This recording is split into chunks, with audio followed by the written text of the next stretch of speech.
Mari kita bersatu di dalam doa. Tuhan Yesus Kristus, kami bersyukur kepadamu untuk anugerah kasih setiamu bagi kami, sehingga kami boleh kembali bertemu di dalam ibadah online pada saat ini. Mari bukalah mata rohani kami untuk kami boleh mengerti firman Tuhan. Dalam nama Yesus kami berdoa. Amin. Shalom saudara yang terkasih dalam nama Tuhan Yesus Kristus. Topik kita pada saat ini adalah tentang eksposisi Kitab Injil Yohanes pasal yang ke-10 ayat yang ke-22 sampai dengan 39. Saya akan membacakannya untuk kita. Tidak lama kemudian, tibalah hari raya pentahbisan Bait Allah di Yerusalem. Ketika itu musim dingin, dan Yesus berjalan-jalan di Bait Allah di Serambi Salomo. Maka orang-orang Yahudi mengelilingi dia dan berkata kepadanya, "Berapa lama lagi engkau membiarkan kami hidup dalam kebimbangan? Jika engkau Mesias, katakanlah terus terang kepada kami." Yesus menjawab mereka, "Aku telah mengatakannya kepada kamu, tetapi kamu tidak percaya pekerjaan-pekerjaan yang kulakukan dalam nama Bapa-Ku. Itulah yang memberikan kesaksian tentang Aku. Tetapi kamu tidak percaya, karena kamu tidak termasuk domba-dombaku. Domba-dombaku mendengarkan suaraku, dan Aku mengenal mereka, dan mereka mengikut Aku. Dan Aku memberikan hidup yang kekal kepada mereka, dan mereka pasti tidak akan binasa sampai selama-lamanya. Dan seorang pun tidak akan merebut mereka dari tanganku. Bapa-Ku yang memberikan mereka kepadaku lebih besar daripada siapapun, dan seorang pun tidak dapat merebut mereka dari tangan Bapa. Aku dan Bapa adalah satu." Saudara yang terkasih dalam nama Tuhan Yesus Kristus, dalam hidup kita ini kadangkala kita menemukan orang yang sebenarnya memiliki pengetahuan yang tinggi, tetapi lebih suka mengandalkan pemahamannya sendiri, dan kadangkala tidak mau menerima satu kebenaran jika hal itu bertentangan dengan logikanya, dengan prinsipnya, ataupun dengan sesuatu hal yang diyakininya. Dan bahkan tidak jarang kemudian mereka menolak, bahkan bertindak dengan keji. Hal yang hampir sama sesungguhnya kita bisa temukan dengan apa yang terjadi dengan orang-orang Yahudi di Bait Allah. Awal kisah perdebatan antara orang Yahudi di Bait Allah dengan Yesus disebutkan terjadi ketika Yesus berjalan-jalan di Bait Allah di Serambi Salomo. Bukan karena Salomo sesungguhnya yang mendirikan itu, tetapi karena tempat itu didirikan di lokasi yang sama dengan serambi pertama yang memakai nama Salomo, sehingga nama itu tetap dipertahankan oleh karena kemasyhurannya. Dan waktunya disebutkan adalah pada hari raya pentahbisan Bait Allah di Yerusalem, dan ketika itu musim dingin. Di ayat yang ke-22 kita lihat. Hari raya itu diperingati setiap tahun untuk mengenang pentahbisan mezbah baru dan penyucian Bait Allah oleh Yudas Makabe setelah Bait Allah dan mezbah itu dicemarkan. Bagian ini adalah ucapan pengajaran Yesus yang terakhir di depan publik sebelum ia masuk ke Yerusalem. Pada waktu itu, Tuhan Yesus sesungguhnya sudah melihat bahwa ada terjadi pengelompokan, yaitu antara kelompok dia dan para pengikutnya dengan kelompok orang-orang Yahudi. Jadi kita melihat di sini di dalam membahas Yohanes pasal 10 ayat 22 sampai dengan 39 ini, sebenarnya kalau kita nanti bisa eksplor lebih jauh, ada begitu banyak sebenarnya hal yang bisa kita bahas sesungguhnya. Tapi karena keterbatasan waktu, maka saya akan fokus kepada beberapa hal saja. Nah, di dalam bagian nats ini kita melihat bahwa secara terang-terangan orang-orang Yahudi mempertanyakan apakah benar bahwa Yesus adalah Mesias yang ditunggu-tunggu. Di ayat yang ke-24 kita melihat mereka berkata, maka orang-orang Yahudi mengelilingi dia dan berkata kepadanya, "Berapa lama lagi engkau membiarkan kami hidup dalam kebimbangan? Jikalau engkau Mesias, katakanlah terus terang kepada kami." Jawaban Yesus malah balik bertanya dan memojokkan mereka. Nah, kalau kita lihat di ayat 25 sampai dengan 26, Yesus mengatakan bahwa sesungguhnya di dalam bagian ini Yesus mengatakan, "Aku telah mengatakannya kepada kamu, tetapi kamu tidak percaya. Pekerjaan-pekerjaan yang kulakukan dalam nama Bapa-Ku telah memberikan kesaksian tentang Aku." Dengan kata lain, Yesus ingin mengatakan bahwa benar tidaknya tergantung kepada siapa yang mengatakannya. Percaya kepada yang berkata berarti percaya pada semua yang dikatakannya. Yesus mengatakan, bagian mana dari pekerjaanku yang tidak menyaksikan tentang aku yang tidak kamu percayai? Karena bagi Yesus kebenaran sejati itu dipercayai atau tidak dipercaya adalah tetap kebenaran. Tidak berubah dan tidak dapat diubah. Jadi di dalam hidup kita, ketika Yesus dikatakan bahwa Yesus adalah juru selamat, kita mau percaya atau tidak, kebenaran itu tetap tidak akan berubah karena kita tidak percaya. Maka itu yang diperlihatkan oleh Yesus di dalam bagian ini. Maka di situ sesungguhnya harus menentukan sikap. Orang yang mendengarkan, bahkan kita yang mendengarkan, harus menentukan sikap. Bila orang telah diperhadapkan pada pemaparan jelas tentang Yesus dan Injilnya, maka orang harus menentukan sikap. Percaya dan mengasihi dia atau menolak dan akhirnya membenci dia. Percaya kepada Kristus dapat terjadi tanpa harus ada mukjizat sebagai bukti. Dan kita melihat itu dilakukan atau dibuktikan oleh Yohanes Pembaptis yang tidak pernah melakukan mukjizat apapun. Namun kita lihat ada begitu banyak orang yang percaya bahwa Yesus adalah anak Allah hanya melalui kesaksian dan perkataannya. Ini juga membuktikan bahwa iman tidak tergantung kepada penglihatan. Tentukan sikap, pegang teguh firman-Nya dan taat sepenuhnya atau sebaliknya. Nah, selanjutnya secara khusus di ayat 27 sampai dengan ayat 30, saya akan menjelaskan tentang satu pengajaran penting dalam iman Kristen, yaitu jaminan Bapa kepada domba-dombanya. Pertanyaan yang sering dipertanyakan adalah, apakah orang percaya yang sungguh-sungguh percaya dapat meninggalkan imannya atau kehilangan keselamatannya dan akhirnya mengalami kebinasaan kekal? Ini pertanyaan yang sering dipertanyakan. Sebagian orang berpendapat bahwa orang percaya sejati oleh karena dia memiliki yang namanya free will atau kebebasan dapat meninggalkan imannya dan kehilangan keselamatan. Namun sebagian lagi berpendapat bahwa kalau orang yang percaya sungguh-sungguh oleh karena Tuhan memelihara mereka, maka tidak mungkin mereka meninggalkan imannya dan kehilangan keselamatan. Pertanyaannya, mana sebenarnya dari pandangan ini yang benar? Kalau kita memperhatikan sesungguhnya, saya beranggapan bahwa pandangan yang kedua, yaitu bahwa orang percaya yang sudah sungguh-sungguh percaya tidak mungkin meninggalkan imannya dan kehilangan keselamatannya. Lebih dapat kita lihat lebih bertanggung jawab secara alkitabiah. Memang kita membutuhkan penjelasan yang lebih komprehensif tentang argumentasi ini. Walaupun demikian, kalau kita memperhatikan sesungguhnya, ketika kita meninjau di Yohanes pasal 10 ayat 27 sampai dengan 30 yang sudah kita baca, kita melihat bahwa sesungguhnya keselamatan daripada orang-orang yang sudah percaya kepada Kristus itu dijamin oleh Allah. Dikatakan di ayat 27 sampai dengan 30, domba-dombaku mendengarkan suaraku dan aku mengenal mereka dan mereka mengikut aku dan aku memberikan hidup yang kekal kepada mereka dan mereka pasti tidak akan binasa sampai selama-lamanya. Seorang pun tidak akan merebut mereka dari tanganku. Bapakku yang memberikan mereka kepadaku lebih besar daripada siapapun dan seorang pun tidak dapat merebut mereka dari tangan Bapa. Aku dan Bapa adalah satu. Nah, berdasarkan perkataan Yesus ini, kita akan melihat paling tidak ada 3 ciri-ciri atau karakteristik yang ditunjukkan. Pertama adalah karakteristik daripada domba-domba Kristus. Yang kedua, karakteristik hidup yang Kristus karuniakan kepada domba-domba itu. Dan yang ketiga adalah karakteristik gembala yang memelihara domba-domba itu.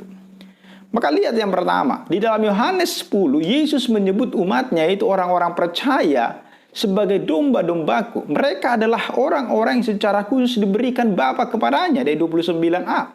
Dan yang ditebus dengan nyawanya sendiri. Di ayat 11 dan 15 di dalam Yohanes pasal 10, kita melihat, tetapi seorang asing, ayat 11 dikatakan, akulah gembala yang baik. Gembala yang baik memberikan nyawanya bagi domba-dombanya. Dan ayat 15 itu, sama seperti Bapa mengenal aku dan aku mengenal Bapa dan aku memberikan nyawaku kepada domba-dombaku.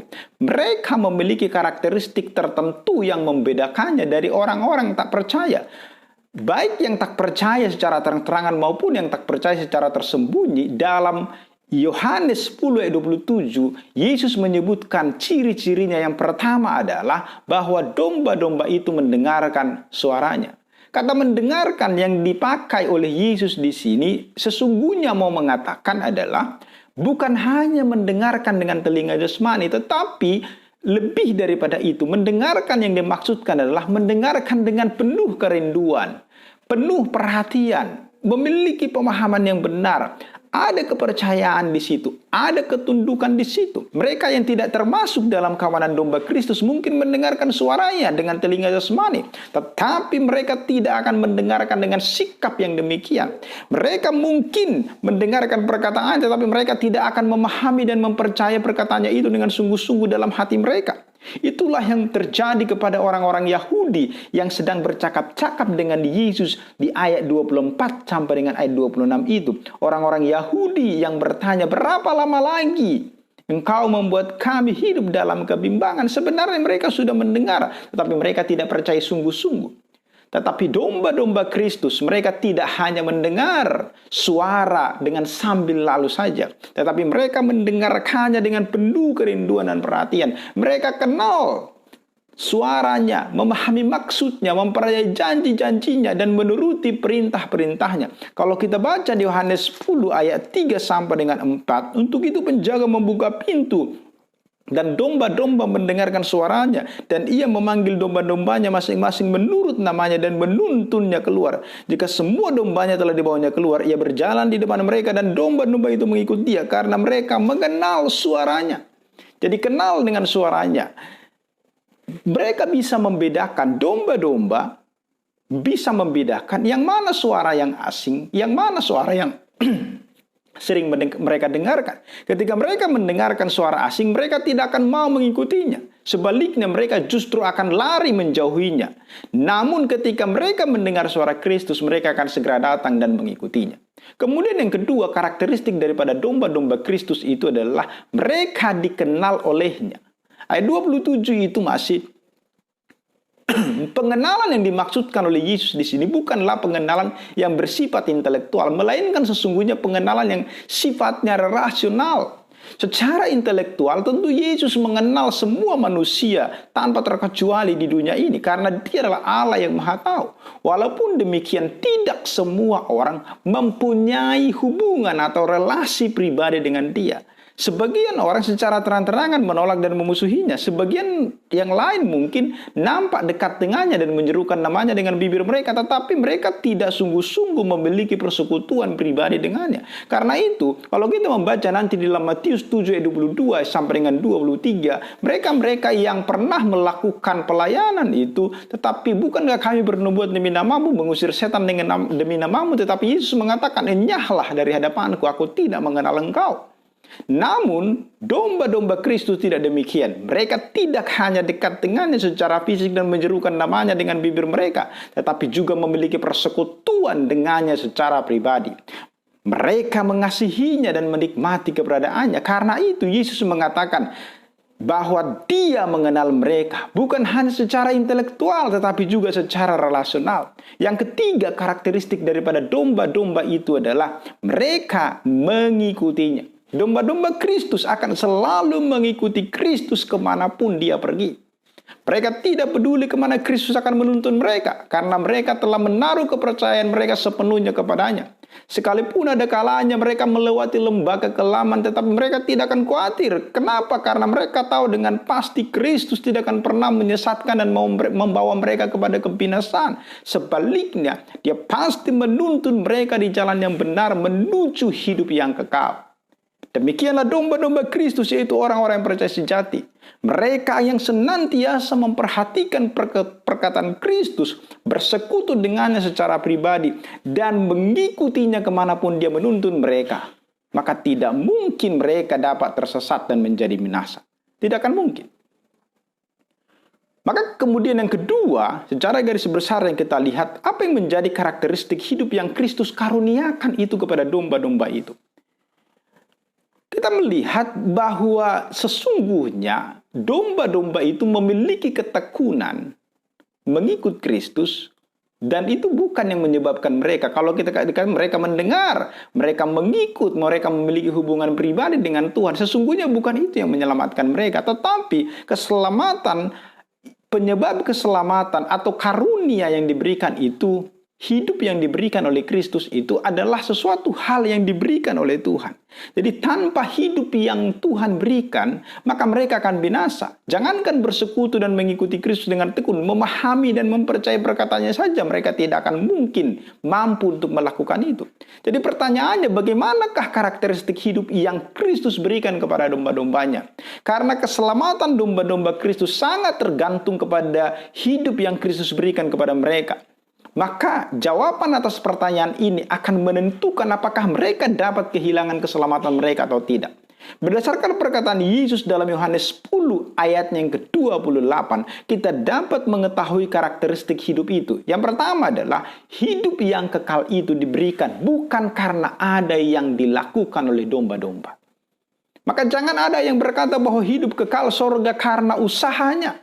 Tetapi lihat, hidup kekal itu diberikan, dikaruniakan kepada kita. Nanti lebih jelas itu kalau kita membaca di dalam Efesus 2 ayat 8-9 bahwa hidup kekal itu dikaruniakan. Makanya tidak boleh ada orang yang memegahkan diri, menyombongkan diri, karena itu bukan hasil usahanya tetapi pemberian Allah. Yang kedua, hidup itu bersifat kekal. Yesus tidak hanya mengatakan bahwa dia terus-menerus memberikan hidup kepada domba-dombanya, tetapi dia menegaskan bahwa hidup yang diberikannya itu adalah hidup yang kekal. Artinya hidup itu tidak hanya bertahan untuk sementara waktu, tetapi bertahan untuk selama-lamanya. Hidup itu tidak akan pernah berakhir, karena itu setiap orang yang memiliki Kristus tidak akan pernah binasa sampai selama-lamanya. Amin. Demikianlah hidup yang Kristus berikan itu adalah hidup yang kekal, yang bertahan sampai selama-lamanya, dan tentunya ditopang olehnya. Bila demikian, bagaimana mungkin domba-dombanya itu orang-orang percaya sejati yang menerima hidup kekal itu dapat kehilangan keselamatan dan mengalami kebinasaan? Tidak mungkin, karena itu akan menjadi satu kontradiksi di dalam dirinya sendiri. Maka kita melihat itu, karena Tuhan sendiri yang mengaruniakan, maka tidak akan mungkin kehilangan keselamatan itu. Yang ketiga, secara garis besar yang kita lihat, siapa atau karakteristik daripada gembala yang memelihara domba-domba itu. Karena didasarkan kepada selain daripada hidup yang diberikan oleh Kristus sebagai jaminan keselamatan domba-domba itu, maka kita juga melihat bagaimana karakteristik daripada gembala itu sendiri. Bila gembala itu jahat, dia mungkin akan meninggalkan dan membiarkan mereka binasa. Bila gembala itu lemah, dia tidak akan dapat melindungi mereka dari bahaya yang besar. Namun dikatakan apa? Domba-domba Kristus tidak dipelihara oleh gembala yang lemah, yang jahat. Tetapi dia dipelihara oleh gembala yang sangat besar, yang berkuasa, yang perkasa. Maka itu sebabnya kita melihat Yesus Kristus sangat mengasihi mereka, sehingga dia tidak akan membiarkan mereka lepas dari tangannya. Disebutkan, kalau kita membaca di ayat yang ke-11 pasal yang ke-10 itu, Yesus disebutkan adalah gembala yang baik dan sangat mengasihi domba-domba itu. Kasihnya telah ditunjukkan lewat pengorbanannya bagi mereka, di mana dia telah menyerahkan nyawanya demi keselamatan mereka. Bahkan pengorbanan itu dilakukan pada saat mereka masih lemah, masih berdosa, mendurhaka terhadapnya. Bila demikian, tidak mungkin kan sekarang setelah domba-domba itu mengikuti dia akan meninggalkan dan membiarkan mereka binasa begitu saja. Masakan dia akan membiarkan pengorbanannya menjadi sia-sia? Tidak mungkin. Bila dahulu ia telah berkorban sedemikian rupa demi keselamatan mereka, lebih-lebih sekarang dia pasti akan memelihara hidup mereka. Karena itu Yesus berkata, seorang pun tidak akan mungkin bisa merebut mereka dari tanganku. Tetapi ingat, iblis memang berusaha merebut kita dari tangan Kristus. Dia akan berusaha menyesatkan jalan kita dengan segala macam tipuan yang licik. Dia akan berusaha menjatuhkan kita dengan berbagai persoalan, pencobaan yang berat. Dan kadang-kala di dalam kebodohan dan kelemahan kita, mungkin saja kita tersesat dan jatuh. Namun, Kristus sebagai gembala kita tidak akan pernah membiarkan kita lepas dari tangannya. Dia tidak akan membiarkan kita terhilang dan binasa. Dan dia pasti bertindak menyelamatkan kita. Yang kedua, karakteristik daripada Bapa itu. Bapa lebih berkuasa dari siapapun, sehingga tidak ada seorang pun yang dapat merebut mereka dari tangannya. Dikatakan di sana, Bapakku yang memberikan mereka kepadaku lebih besar daripada siapapun, dan seorang pun tidak dapat merebut mereka dari tangan Bapa. Ayat 29 itu.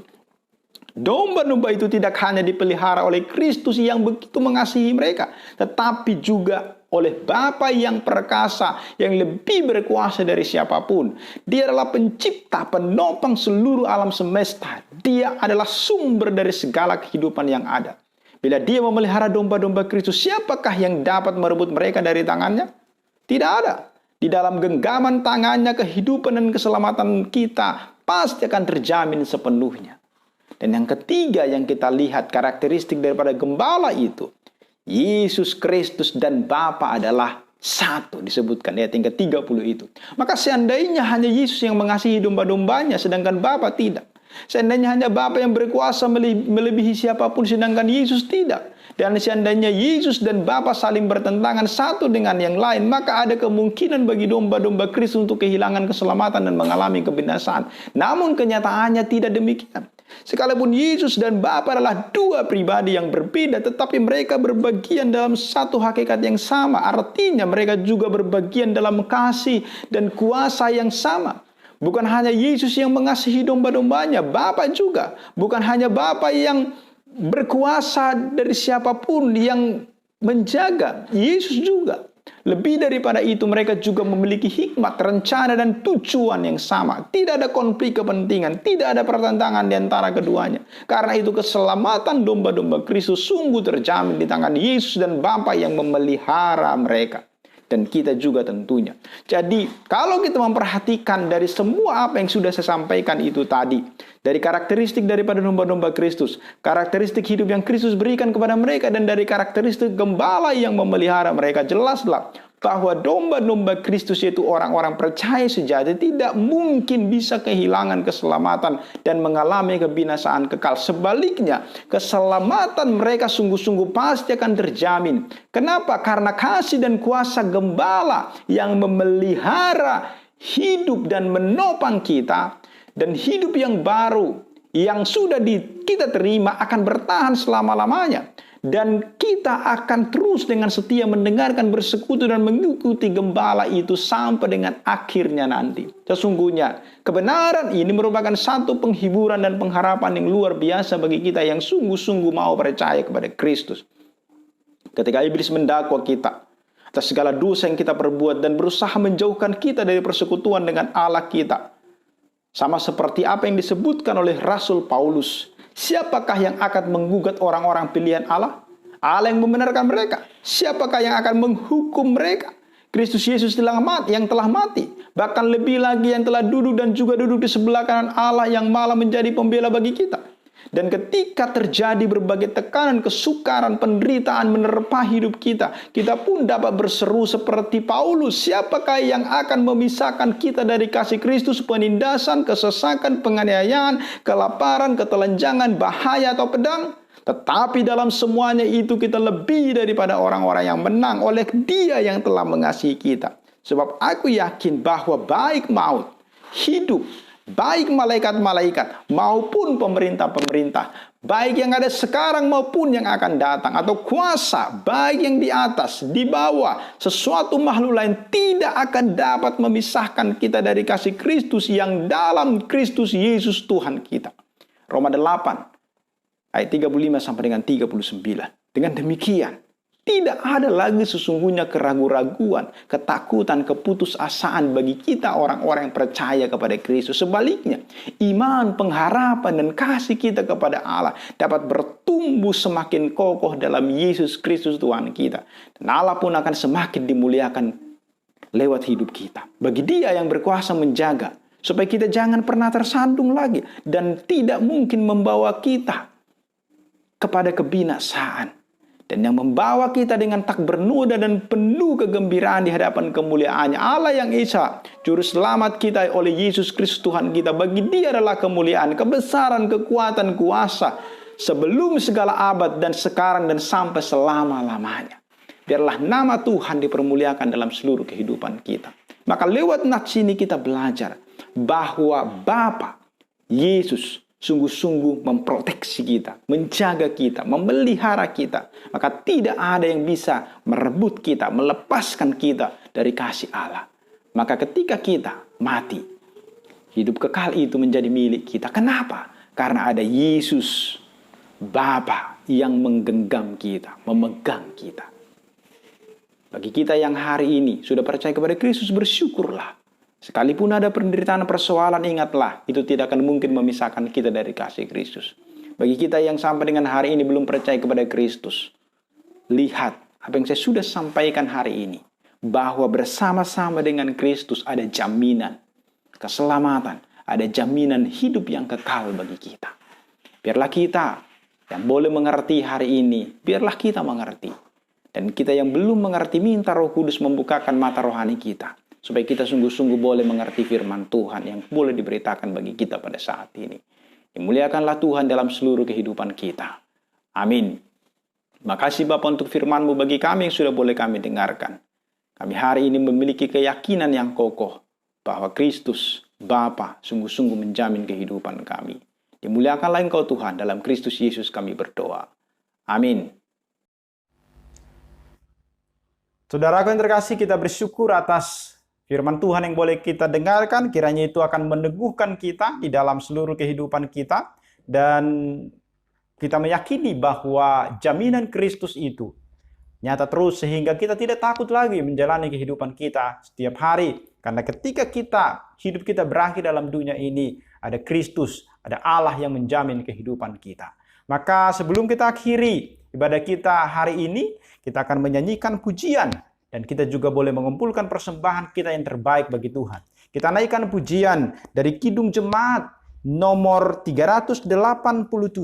Ku heran Allah mau memberi rahmatnya bagiku.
Terima kasih Bapa di dalam surga untuk kasih anugerah-Mu bagi kami pada saat ini. Kami sudah boleh mengikuti ibadah secara online pada saat ini. Berkatilah setiap orang yang boleh mendengarkan, mengikuti ibadah ini. Biarlah hidup kami akan terus boleh Tuhan berkati. Bersyukur untuk kami yang boleh memberikan persembahan hari ini. Biarlah persembahan itu menjadi dupa yang harum di hadapan Tuhan.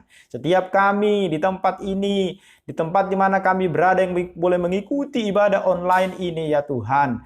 Apapun pergumulan, persoalan yang sedang kami hadapi secara pribadi sekarang ini, apakah itu masalah sakit penyakit dalam tubuh kami, perekonomian kami, masalah keluarga, studi, mencari pekerjaan, di dalam pekerjaan atau hal apapun Tuhan yang merisaukan hati kami sekarang, membuat hidup kami terasa berbeban berat.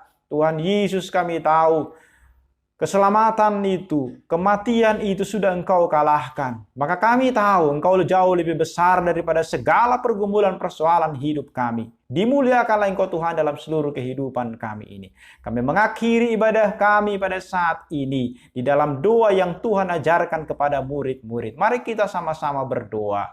Bapa kami yang di sorga, dikuduskanlah namamu, datanglah kerajaan-Mu. Jadilah kehendak-Mu di bumi seperti di sorga. Berikanlah kami pada hari ini makanan kami yang secukupnya. Dan ampunilah kami atas segala kesalahan kami seperti kami juga mengampuni orang yang bersalah kepada kami. Dan janganlah membawa kami ke dalam pencobaan, tapi lepaskanlah kami daripada yang jahat. Karena Engkau yang punya kerajaan dan kuasa dan kemuliaan sampai selama-lamanya. Amin. Biarlah kasih karunia daripada Allah Bapa, kasih setia daripada anaknya Tuhan Yesus Kristus, persekutuan dengan Rohul Kudus, itulah yang menyertai kita dari hari ini sampai dengan selama-lamanya. Amin. Kita menyanyikan Bapa, terima kasih. Bapa, terima kasih. Bapa, terima kasih.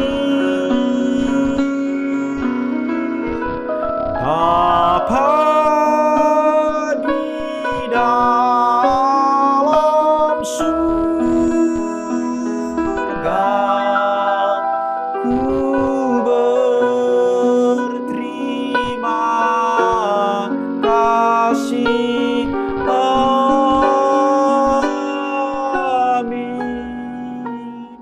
Amin. Tuhan memberkati kita. Sampai ketemu di dalam ibadah selanjutnya. Shalom.